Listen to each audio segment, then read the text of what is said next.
Hey everyone, my name is Gerhard Hofer. I'm the trumpet teacher at All Star Music, and this is a video for BeInstrumental. So I'm just going to cover roughly how to organize your time while you practice, and hopefully make practice more efficient through that. With this video, I'm just going to talk about a practice session of 1 hour, but I'm also going to talk about how to scale those up to include more practice, or scale them down if you only have a smaller amount of time to practice. So I like to break down the fundamentals category into 3 subcategories, those being warm-ups, touch-ups, and your weaknesses. So I like to do roughly 10 minutes warming up. For me, that generally is long tones, some basic articulations, that kind of stuff. I don't really like to scale that up a lot, because if you do a ton of long tones, it's really tough on your chops and that kind of stuff.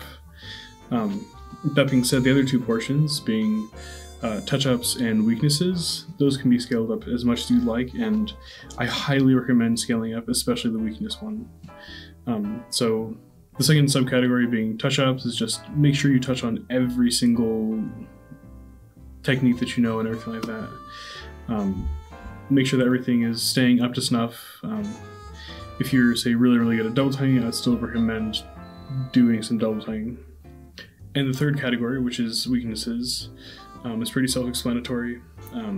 Any weaknesses that you have in your instruments, this should be the time to really hit those hard and drive those home. So for me personally, I've been having a bit more trouble with triple tonguing, and so I make sure to hit that every single day. Now, let's go on to the next major category, being solo repertoire.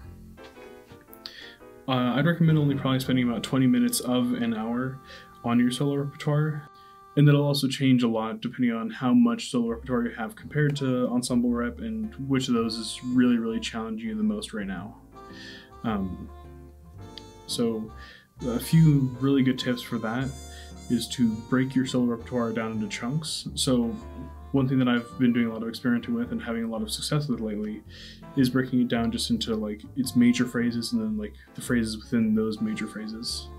And then taking those and working forwards and backwards. So starting at the top of the major phrase, and then also starting at the back. So that way, once you go through the top of it, you can actually get to a point where you're more familiar with, and it's easier to keep the momentum going.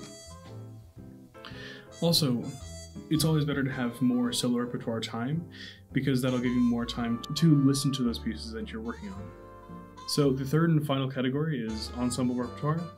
And this is going to be the least intensive of your categories.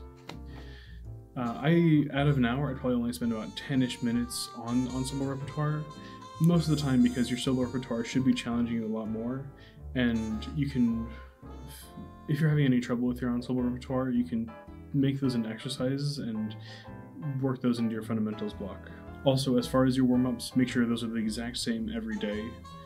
That'll really help you get in the same exact mindset and have very consistent sound and everything day after day. I would rotate some things, for example, like your solo repertoire. If you have 2 or 3 pieces that you're working on, I would probably recommend only having 1 thing that you're working on per day. That way you can really delve into it and get a lot of good time on it and everything. And also, that way you can have a new thing that you look forward to the next day, so it doesn't become super repetitive or anything. If you have any more questions on how to practice or how to apply this practice stuff to trumpet specifically, feel free to send us an email at info@allstarmusic.com or give the store a call at 419-593-0014. I really hope this helps you with your practice sessions.